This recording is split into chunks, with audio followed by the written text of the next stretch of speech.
Bonjour Miguel Bonnefoy. Bonjour Anne-Noël. Merci de m'accorder un moment pour la petite librairie. Merci Nous à sommes vous. à Morges pour le livre sur les quais. Et on va parler de votre dernier livre qui s'appelle L'Inventeur. Alors, j'ai pas gardé le joli soleil qui a, Oui, avec le bandeau, malheureusement, il y avait un bandeau. Est-ce que vous pourriez nous dire qui vous êtes ou qu'est-ce que vous avez envie de nous dire sur vous? Je suis Miguel Bonnefoy, jeune auteur qui est d'une mère vénézuélienne et d'un père chilien, né à Paris par un accident de l'histoire et ensuite ballotté de ville en ville, de capitale en capitale, de pays en pays, de langue en langue, de culture en culture, ce qui est à la fois cruel quand on est enfant et à la fois riche quand on est adulte. Et aujourd'hui, humblement et malgré moi, j'essaye de faire résonner tous ces différents métissages de culture avec des livres, des histoires et des allégories. Si vous deviez résumer votre livre en quelques mots, C'est et là je vous laisse. L'Inventeur est l'histoire d'Augustin Mouchot, fils de serrurier, professeur de mathématiques, qui un jour inventa une machine qui permet de capturer les rayons du soleil comme les barrages capturent l'eau des cascades. Invité à l'exposition universelle de 1878, médaille d'or, envoyé en Algérie, cependant sera un homme qui, malgré sa découverte, finira dans l'ombre. Pourquoi avez-vous voulu faire sortir comme ça une personne de l'oubli? J'ai souhaité exhumer de l'oubli ce personnage car il me semblait qu'il condensait parfaitement l'homme de son siècle, c'est-à-dire des self-made men, des hommes qui naissent dans des petites provinces, qui peut-être n'ont pas encore de gloire première, qui n'ont pas une splendeur de naissance, qui ne sont pas des aristocrates ou qui sont des nobles, et qui cependant, avec leur talent, avec leur abnégation, avec leur ténacité, avec leur persévérance et avec leur talent, ils parviennent petit à petit à arriver à des entreprises qui semblent démentes et inatteignables. Et j'ai trouvé très intéressant de pouvoir parler de ce type d'hommes qui sont des êtres peut-être un peu froids et rigides et qui se retrouvent à vouloir attaquer la chaleur et le soleil. Il y a un peu de fiction, mais il y a énormément d'archives.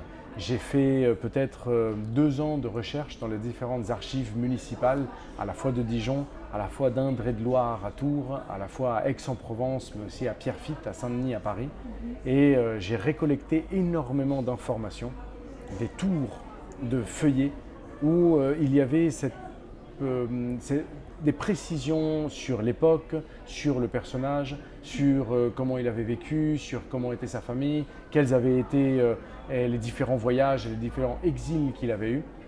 Et en quelque sorte, il m'a fallu faire entrer toutes ces informations dans une structure narrative, dans une sorte d'échafaudage narratif qui se fait bien sûr en passant par la fiction et en remplissant quelques vides, des passages plus mous de sa vie, en les remplissant avec des passages davantage lyriques et davantage mystiques pour essayer justement d'équilibrer le texte.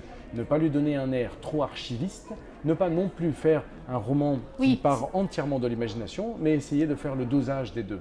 Oui, vous n'êtes pas historien. Je ne suis pas historien. C'est la différence. Exactement, je ne suis pas archiviste non plus.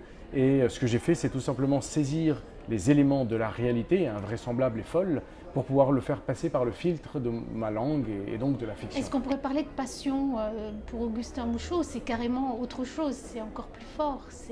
Il y a une passion réelle de la part d'Augustin Mouchot dans les deux sens du terme. C'est-à-dire passion à la fois dans une obsession pour quelque chose, mais à la fois la passion dans le sens de la souffrance, la passion du Christ, une souffrance pour atteindre ce soleil impossible, ce soleil qui le brûle, qui va d'ailleurs le rendre aveugle et qui fait que ce sera sa chute. Donc quelque part, cette quête, cette obsession, cette passion, comme vous dites, est à la fois sa perte et sa grandeur.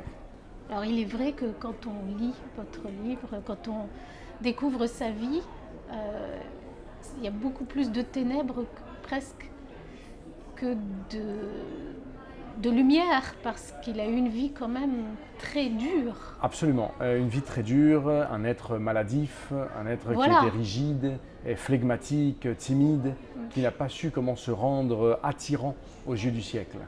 Tous les exemples qu'on retrouve des inventeurs des découvreurs, des innovateurs, des scientifiques de ce siècle qui ont essayé de se lancer dans le progrès à la fois social et à la fois scientifique, à une époque où, quelque part, on ne pouvait pas faire de science sans conscience sociale. L'immense majorité se retrouve à se brûler les ailes et sont aujourd'hui des êtres que tout le monde a oubliés, des génies oubliés. Et certains, comme, je ne sais pas, Edison, je pense à Nikola Tesla, qui bien sûr est pris en exemple régulièrement, dont le très beau livre de Jean Echenoz, Des éclairs, en parle délicieusement, mais aussi des êtres comme Buffon, par exemple, ont été davantage connus, comme Lavoisier ont été davantage connus, Horace Bénédicte de Saussure, qui est également suisse, alpiniste suisse scientifique, et donc un homme qui, lui, a su percer, et d'autres qui, fatalement, l'histoire finit par les détruire, un peu comme ces objets de porcelaine que l'histoire finit tôt ou tard par briser. C'est ça la leçon. Est-ce qu'il y a une leçon dans ce livre finalement? Qu'est-ce que vous voudriez faire passer comme message? Alors, vous connaissez la belle réponse qu'avait donnée Hemingway quand on lui avait demandé est-ce que vous passez un message dans le livre? Il avait dit si vous voulez passer un message, envoyez un télégramme. Et bien sûr Excusez-moi pour la question.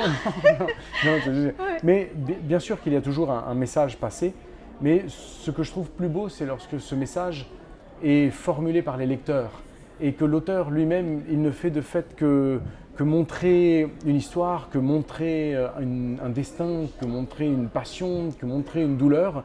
Et ensuite, le lecteur lui-même a la distance nécessaire pour pouvoir voir quel est le message. Mais qu'est-ce qui vous touche le plus? Ce que j'avais trouvé très beau dans ce personnage, voilà. et c'est sans doute le moteur premier du texte, a été le paradoxe initial, c'est-à-dire l'oxymore initial. Cet être froid, austère, rigide, cet être chétif et rabougri qui tout à coup décide de se lancer dans l'entreprise la plus inatteignable, inattendue et extraordinaire, celle de conquérir le soleil.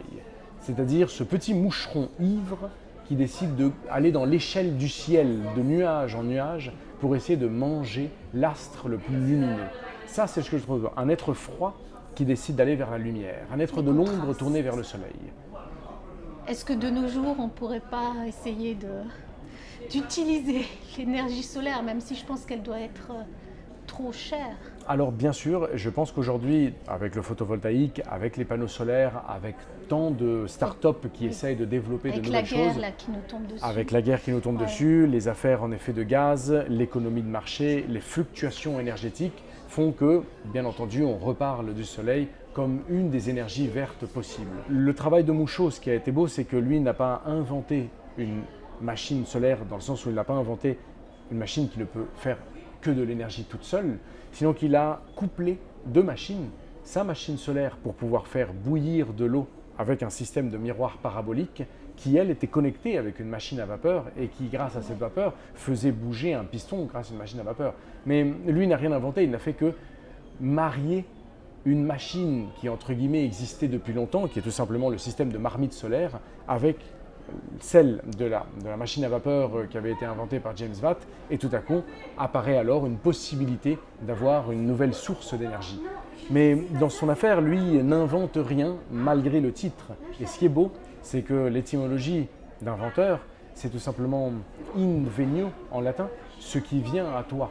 Et donc quelque part, lui n'a rien inventé, n'a rien découvert, il n'a fait que saisir une idée qui lui est venue, qui est celle de marier, de coupler deux machines qui semblaient n'avoir rien à voir l'une avec l'autre. Il lui manquait ce je ne sais quoi de charmant, de lumineux, de séduisant, ce sex appeal nécessaire pour pouvoir... qu'il ne l'avait pas. Il ne l'avait pas. Pour pouvoir attirer justement les investisseurs, pour attirer les entrepreneurs, pour attirer des industriels et des personnes qui puissent investir dans sa machine pour pouvoir lui donner le relief et l'épaisseur industrielle dont elle avait besoin. Et peut-être le personnage d'Abel Pifre est le seul personnage qui est son opposé astral, qui est ce jeune centralien, séduisant, beau, intelligent, qui a une façon étonnante et pleine de rebondissements de parler. C'est un homme qui a une bonne faconde et une bonne verve et qui lui permet d'avoir juste ce petit quelque chose de plus qui fait que Mouchot, en effet, faisait défaut à Mouchot. Que lisez-vous en ce moment? Que vous avez un livre à nous conseiller contemporain ou alors carrément votre livre fétiche, je ne sais pas, ou un auteur? Eh bien, alors beaucoup de livres, moi je passe ma vie à lire, bien entendu, comme tous les écrivains. Je viens de finir le magnifique Commerce des allongés d'Alain Mabanckou, qui est sorti exactement à la même rentrée littéraire que moi. Et son livre est intelligent, drôle, plein de légèreté, plein d'étincelles, et qui essaie en plus d'aborder le réalisme magique. C'est l'histoire d'un homme qui contemple son propre enterrement, qui revient des morts en sortant du cimetière pour contempler son propre enterrement. Et c'est très drôle par rapport à toutes les personnes qu'il croise en disant « Ah, lui, il est à mon enterrement. Ah, elle est là, etc. » Donc c'est vraiment intelligent et drôle. Je suis également en train de lire La fille surexposée de Valentine Gobi, une histoire complètement dingue des prostituées algériennes, françaises, italiennes, espagnoles qui étaient envoyées en Algérie à un certain moment pour pouvoir devenir une sorte de prostitution de luxe dans des endroits avec des colonnes, avec des tapisseries, avec tout un récit collectif autour, et on baignait, on entourait ces femmes d'une lumière comme ça un petit peu exotique pour pouvoir attirer les gens. Et tu avais des familles qui venaient comme une sorte de centre commercial, et de temps en temps monsieur s'absentait 1 heure, enfin une histoire complètement dingue et qui montre à quel point il y a eu des choses étonnantes dans le monde. Je pense aussi à Chien 51 de Laurent Godet qui est sorti également à cette rentrée et que j'ai trouvé fascinant, intelligent. Je pense aussi à Variations de Paul de Pierre Ducrozet, qui est un livre sublimissime dans lequel on est dans une sorte de grand torrent comme ça de mots, avec un personnage qui suit l'histoire de la musique du XXe siècle, qui a l'oreille absolue et qui se laisse porter par les ricochets et par les rebonds comme ça musicaux. Très très beau. Merci, on a de quoi lire. Pourquoi écrivez-vous? C'est une très belle question, toujours difficile à répondre. Et j'écris parce que peut-être je... Hein? Si vous voulez passer, vous passez. Ah, non, pas du tout. Peut-être j'écris parce que j'ai le malheur de ne pas savoir faire autre chose. Et je n'imagine pas une vie autrement qu'en écrivant. C'est une sorte de besoin biologique. C'est comme respirer, comme boire de l'eau. Et tous les éléments de la réalité que je reçois, toutes les perceptions du monde que je peux recevoir, toutes les personnes que je rencontre, tous les lieux que je visite, toutes les histoires qu'on me raconte, je n'arrive pas à les filtrer dans mon cœur autrement que par des structures narratives, que par des phrases ou par des squelettes de mots. Est-ce que ça veut dire que la vie ne vous suffit pas? Bon, sans doute. Mais vous savez, vous connaissez la belle histoire, la belle phrase de Fernando Pessoa. La littérature prouve que la vie ne suffit pas. Et en effet, que ce soit la musique, que ce soit la peinture, que ce soit la littérature, que ce soit la cuisine, que ce soit l'amour, enfin, que ce soit l'amitié, que ce soit le voyage, que ce soit tant de choses. Enfin, il faut bien utiliser une expression de vie pour pouvoir vivre. Bien sûr que la vie elle-même ne suffit pas. Nous ne sommes pas des animaux. Mais que la seule chose qu'on fait, c'est se reproduire et manger. On a besoin d'autre chose. Heureusement que la vie ne suffit pas. Très beau. Est-ce que vous avez quel rituel d'écriture vous avez? Est-ce qu'il y en a un? Alors j'en avais avant d'avoir des filles. Ah.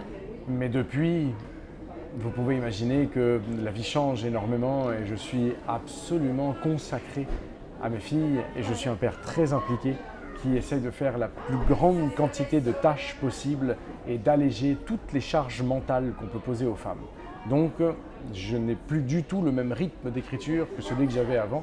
Et je le dis avec beaucoup de bonheur et beaucoup de fierté de pouvoir en effet aujourd'hui passer énormément de temps à l'éducation, à changer des couches, à les emmener à la crèche, à déplier et plier la poussette, à leur raconter des histoires, à les coucher, à attendre 1 heure dans le lit pour qu'elle s'endorme, et en attendant qu'elle lâche le doudou et tu dis c'est bon, elle s'est endormie. Tout ça, ça prend énormément de temps et ça t'enlève les petites précisions que tu avais dans la vie, les petits horaires que tu avais arrangés avec toi-même pour pouvoir écrire. L'écriture passe après les filles.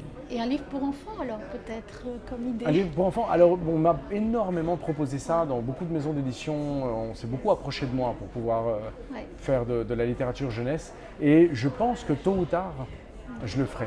Mais pour l'instant je suis consacré au livre, c'est difficile d'écrire un roman qu'il ne faut pas non plus avoir l'ambition qui rompra le sac. Alors, est-ce que vous pourriez nous lire un petit extrait? Bien sûr.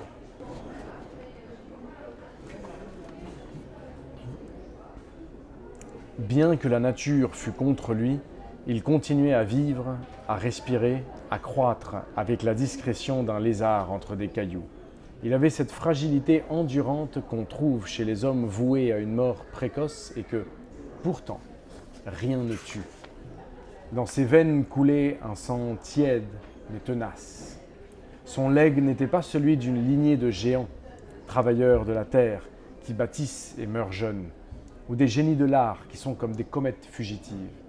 Non, ses racines frêles se plantaient dans une dynastie de têtus, d'incassables, courbés pendant des siècles sur des poignées de fenêtres et des plis de capets, dont chaque génération vit 100 ans, résiste à tout, s'use sans se rompre, reste impérissable sans être prodigieuse. Merci Miguel Bonnefoy. Est-ce que vous avez des projets? J'en ai 1000. Alors, est-ce que vous pouvez nous en donner un? Ou est-ce que c'est secret? Non, des projets d'écriture. Oui. Oui. Un troisième enfant peut-être? Ah non, ça pour le coup, on a décidé Des de fermer. jumeaux?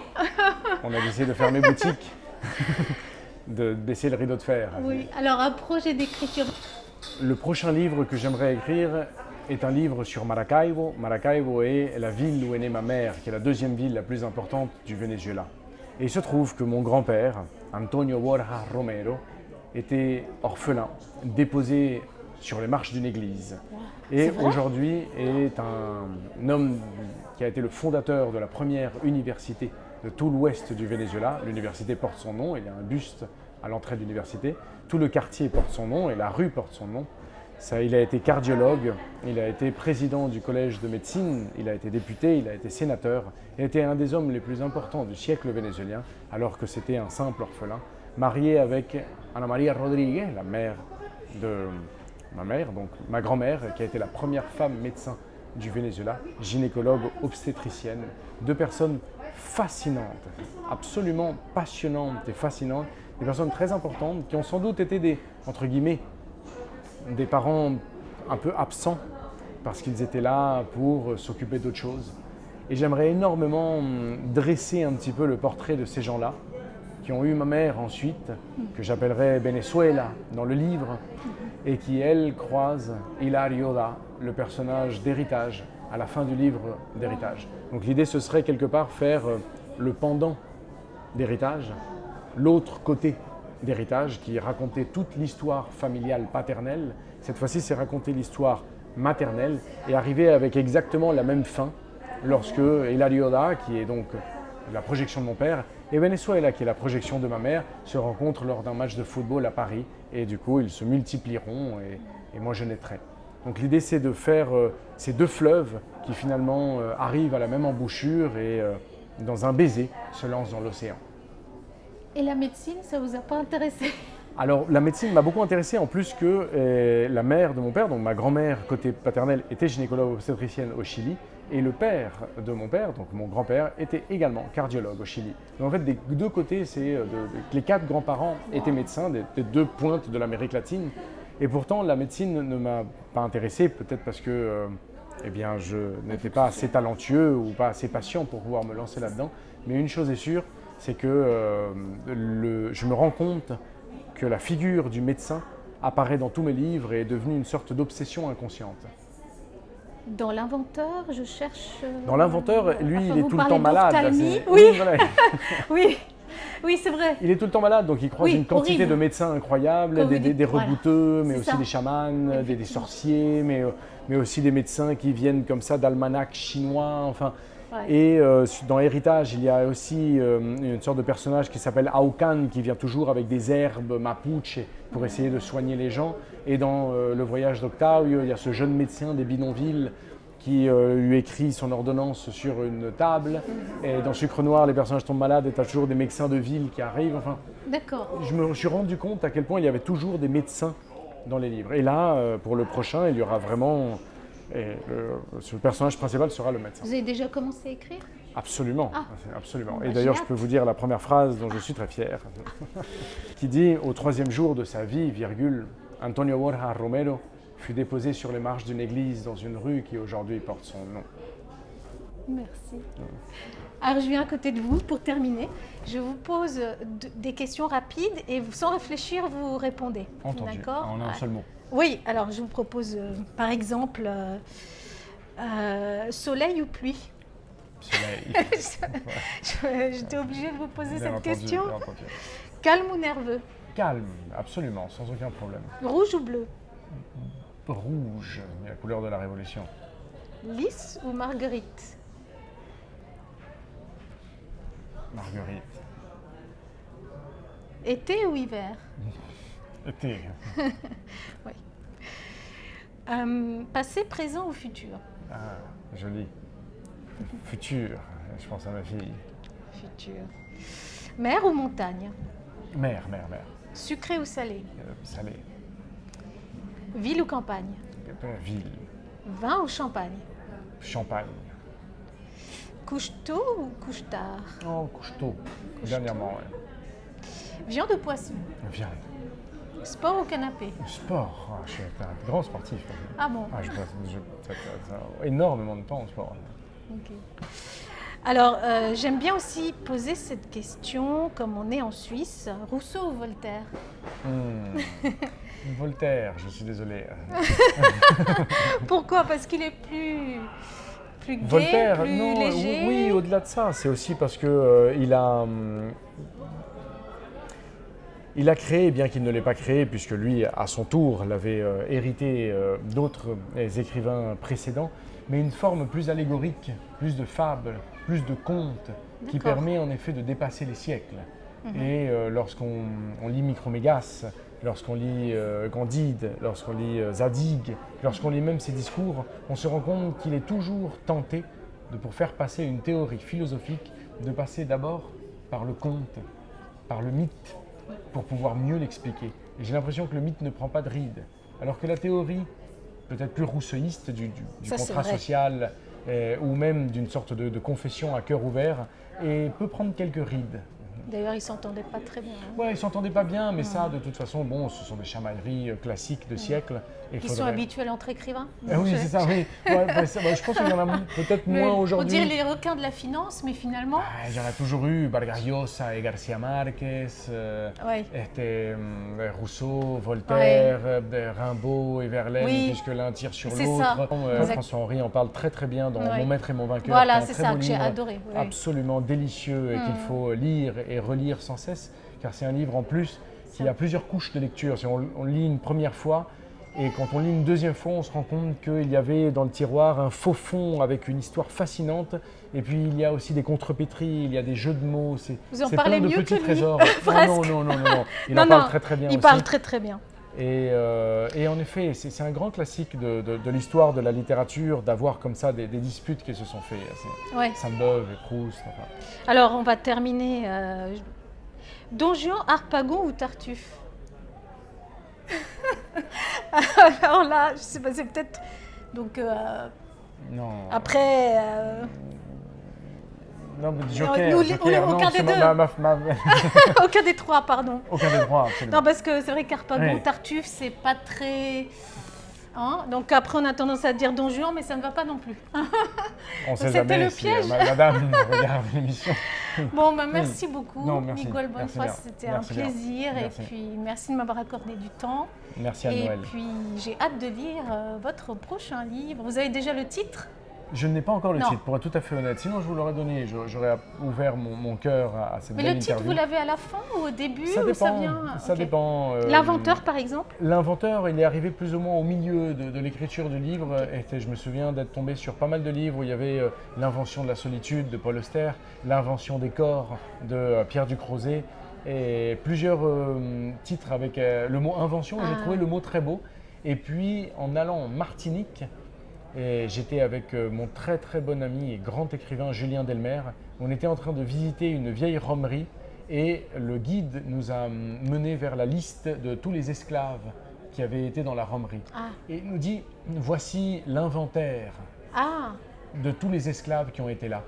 Et donc, mon ami Julien Delmer se tourne et me dit, quel beau titre, l'inventaire. Et moi, je me suis dit, Ouais. non, quel beau titre, l'inventeur. après quelques verres de rhum en plus. Et c'est comme ça qu'il est né. D'accord. Oui, bah parfois les choses les plus simples En sont les général, meilleures. mais hein, absolument, finalement. si bien que... Parce qu'il a eu tellement de malchance en même temps. Tout à fait, On beaucoup, aurait beaucoup pu de malheur. trouver un titre triste, Il y avait mais plusieurs- ça attire peut-être moins. Tout à fait, il y avait aussi un Ou le titre- soleil. Oui. Le soleil, il y avait, on l'a beaucoup appelé le Prométhée moderne, donc j'ai pensé pendant un moment appeler le livre Prométhée, mais ça exclut peut-être une partie des gens qui ne voient pas exactement, Oui. qui ont déjà entendu parler, mais qui ne voient pas tout à fait quelle figure mythologique il s'agit. Oui.